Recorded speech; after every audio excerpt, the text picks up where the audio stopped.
Okay, happy Friday. Let's go. Got a video. Let me restart this here. We've got Bob Marley taking us in on a Friday. Let's get some good music going. Hopefully he doesn't ding me. Let me drop out of this. And we're talking about, if you're a subscriber to this channel, go ahead and comment below. I did an unboxing. I think I did an unboxing for this. It doesn't matter really. I will do one. This is the EPZ P50. This is a set that I think Market Super Reviews and maybe a couple other were really big fans of for its price and performance. I believe it's the quote-unquote made a tuning. So if you comment below this video, and I've been sending out stuff more rapidly than before. So 3 have been done, and they're going to be sent out this weekend, and then I'm going to do 3 more, and this will probably be the first one, the EPZ P50. So if you're a subscriber to this channel, go ahead and comment below. Give the video a thumbs up if you actually like it. Appreciate the engagement. And I will ship it anywhere around the world. If I pick you, you don't have to pay anything. You're just subscribing, and I'm appreciating your subscribing. So moving along, we have a set called the Canpur CP622b Ti. So if you're familiar with the other one, this is their like final ultimate limited version. I got this from a place called Landstar. Joseph from Jomo and I guess some other companies is the exclusive distributor for SEA Southeast Asia, and I got the original CP from him. I got this one. I also did a CIM of this set. I've only got 3 CIMs that I really like and I ever use and really will do again. That's the Canpur, that's the EJ07, and there's one more. That's the first. Those are the only 2 that I really use a lot. So take away 3 and we'll go with 2. So I've got 3 versions of this set. This is the most expensive, obviously, and it's a limited one. So I'm going to move out of this so we can take a look at pictures of it. The disconnect between me and people that go to can jams is wild. Audio takes I can understand because there's a limited amount of time. You've got people around, there's distractions, you're listening to lots of stuff. I can kind of get it. But there were people that said that this set, when you looked at it up close, was quite as impressive as the photographs. Who cares? I do actually, because I was kind of worried because I had already paid for this. I bought this. I paid for it, I think, back in April. These are actually stunning, actually. Forget about the display case. In the hand, they're not magnet. They're not fingerprint magnets, and they look amazing. And they've got the 622B. It looks like tiger stripes, but it's actually the 622B. It's very clever, and it looks absolutely gorgeous. I'm not using the stock cable because if you see that cable right there and then you look at the Martillo, just for example, because they're very close, the Punch Audio Martillo is Marlito? God. Martillo, I had it right. The Martillo is essentially the same cable. So I'm not a fan of the cable that comes with this set, though I think that the shells are stunning. And I was kind of a little bit worried because of, again, feedback by people that have gone to can jams. It's wild how we look at things and see things very differently. These are gorgeous. These are like Infinity Stone level. Like I'm gonna keep these. I'm keeping these anyway because of the sound quality. So I'm kind of tipping my hand there. People that are watching this are in the market for stuff that is limited, expensive, and maybe it's because they like the original CP622b. I'll get to that. The cable is a lot kind of like what came with the original one. It's not that big a deal. I kind of wish they had gone more because the shell is among the best I've ever seen as far as just holding it in your hand and looking at it, and it looks expensive. This is like the Storm, which is over here.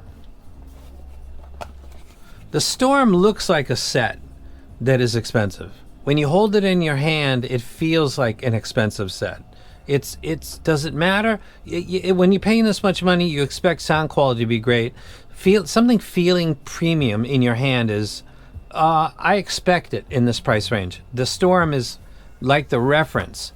Does this set right here qualify? Does it pass that test? It does actually. It's absolutely, it's gorgeous. So that cable right there, this is like Susvara in my head. The first time I got the Susvara, I was just blown away, and it looked amazing, and sound quality. And then I started looking at the cable, which is like a garden hose.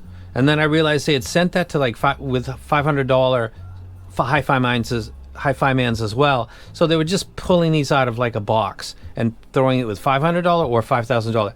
That's no. So my first criticism of this set is going to be, I don't think that cable matches the shell quality. I went ahead and put on a $250 effect audio. I'm not sure which one this is, but I think it matches much nicer and it feels like a better cable than that one, which I think is more for like $350 sets than for something that's $4,500. People roll cables. I literally did it myself. It's not a big deal, but man, the shells are so stunning in the hand and the sound quality is amazing. I think the cable is a dropped ball. Let's take a look at the frequency response graph. This is a set that is tuned obviously different from the original. It has less bass. It's got essentially the same mids from 300, and it's got almost the identical ear gain, the little peak and then the notch. And then when we get to about 4K to 8K, there's more energy on this set than there is on the original. And then there's a drop. It's a little bit more, it's not that big a deal. And there's more energy on the Ti than there is on the original. So we're tilting the seesaw to the right, to the treble, in two ways. One is that we don't have as much low end frequency, and we're also pushing up some parts of the treble. So we're literally doing two things to kick that seesaw up. Now, let me talk about audio and how that plays back. Let me summarize this for people that really want to know. If you are a fan, I'm personally going to keep this set, personally, because I think it's gorgeous, and let me talk. I think that case, the display case that it comes in, is it matches premium. I like it. The problem with it is, to use it, I have to not be using the IEMs. But how would you do this otherwise? Like a quicker flip top with easier to, I don't know even how to address this. I like the display case. It's very nice. It makes me feel like I invested a lot of money, like the quality of the shells of this set. But to actually use it, I've got to not use the IEMs and then put these 4 screws back in. And so I guess it depends on how you store your gear. I give them 2 points for just the quality of the presentation, but take 1 away because that presentation is prohibiting me from easily storing the set. So the practicality aspect of it, I do think it looks stunning. It looks like something you would see at an audio shop that's displaying their newest, latest awesome thing. And you could look at it clearly through the plexiglass and see everything that's included just up front and displayed. So it's more practical for the presentation of the set to a viewing audience than it is for an owner. But I like it because it's better than just like a box, I guess. Now let's talk about audio. As I hope Bob Marley's content to me. Starting in the low end, 808 drops. Everybody knows I love my hip hop, and this has less bass than the original. So how does that pan out? With 808 drops, or it's like that deck mix, low frequency hits on stuff from like Kendrick Lamar's latest GNX, old school stuff like Public Enemy, Ghetto Boys, Wu-Tang Clan, Nas, Outkast. They've got some classic albums. This actually is excellent. There was one track that sounded weird, which was Usher in the Club. There was a drop that sounded different from the original CP622b, but as far as like its ability to convey low frequency drops, lower bass that's not flat, this is actually elevated. A flat bass just doesn't emphasize low frequency. When it's there, it's there. It just doesn't emphasize it and make it maybe get in the way of stuff. So this tuning actually does low frequency, and I didn't think it was going to very well because I looked at the graph first, as I said in my unboxing. This does 808 drops fine. It's got the low rumble, and the drivers, it sounds great. So I was pleasantly surprised by the shell and how it looked in my hand. I thought this is way better than I was expecting. Listening to low frequency, my first tracks, I thought it sounded really good, so I was very satisfied. We'll get into other stuff as we move along. A 4 and 5 string bass guitars, the pulls, the plucks, the release, the ringing of the strings. this is really where this set shines and reminds me of some Sonys that I've listened to and really loved for bass guitar. This isn't overemphasizing 2 or 3 of the 4 strings to the detriment of the other and making the bass guitar sound skewed. It actually sounds quite good. Tracks like Please Do Not Go by the Violent Femmes, Sultans of Swing by Dire Straits, excellent. Bass guitar sounds very nice. Bonham's kick drum from the 4th album. Track is called When the Levee Breaks. Dun, sh, dun, dun, dun, sh. This actually comes through quite good.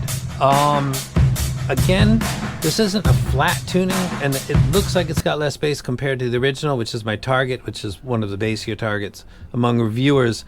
So it's not that, but it's got probably about 5 to 6 dB of elevation and a nice slide. So it actually does Bonham's kick drum well. My criticism about the audio is going to come later. As we get into the mids, which is essentially vocals for me, because when you move up the mid bass, or you move it down, or you move up the upper mids, or move it down, the bookends of the mids, you can skew vocals clearly, and for reasons that are very obvious. Up mid bass will maybe make a warmed, husk replay of vocals. More forward upper mids will make it literally sound maybe more in your face as far as the presentation and the sheer volume of the vocals. So manipulating the mids on either end will do stuff.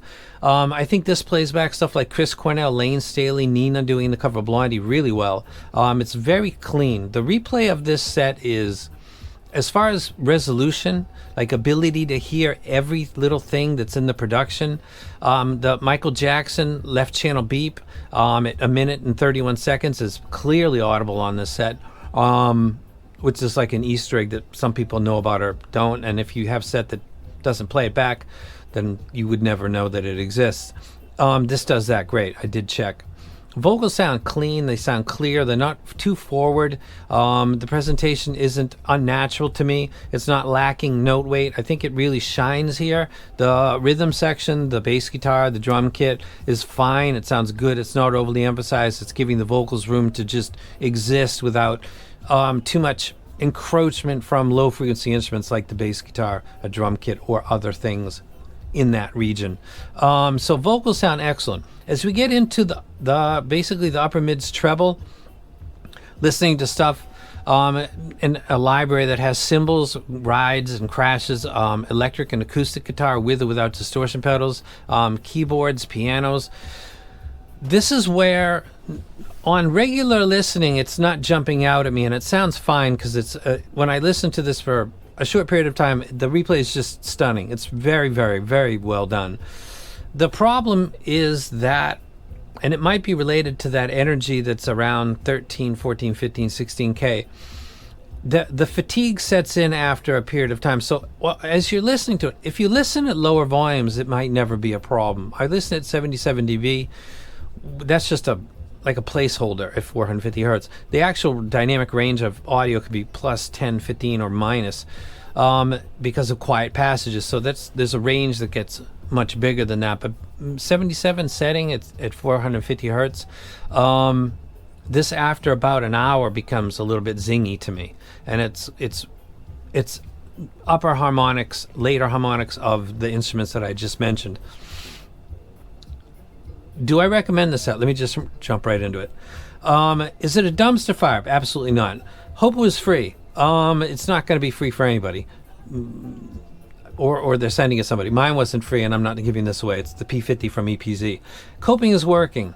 No, actually, I kind of was coping about the shell quality because people had said, I saw this at CanChum, I picked it up, and I was kind of disappointed, and I thought, oh, wow, no, it looks so nice. And then I get it, and actually it's amazing. And I've had my fingers all over it, and I'm not getting fingerprints on it. So I coped, but it turned out to be not a problem. Competes with its peers. 4,300? What a crazy area to be in. Yeah, actually, it in sound quality with the Storm, which is $5,400, it absolutely trades blows with that set. It's a little bit more intense, not a lot, but it's a little bit more, and the Storm leans a little smoother. But it's a good switch up set because it sounds like it's got better detail than the Storm, which is a smooth musical replay in comparison to this. So it does compete with its peers, which is a crazy. That we're talking about 3,000 and 4 and then 5, 6, 7, 8 casually is wild, but I'm here for it. I'd buy it. I literally did, and I'm happy with the purchase. So there's that. That's about as big an endorsement as you can actually get. And this is where like tours don't quite. You can't get that when you're passing through your hand a $5,000-$6,000 set and then saying, I think it's worth the money, but you actually didn't pay any money for it. There's a little, it rings a little bit hollow there. You don't know that absolute coping, miserable feeling when you're thinking, man, I really blew it here. I listened to people that didn't talk about specific music, and I'm paying for it right now, and I'm not going to get my money back. I'm going to lose 30% easily, if not more, even if I sell it right away in perfect condition. Like that has to do with your whole view of it. So yeah, I bought it and I'm satisfied with it.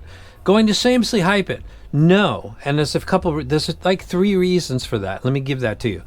One, it's a limited set, so I'm not going to hype up a limited set because why? 2, the cable.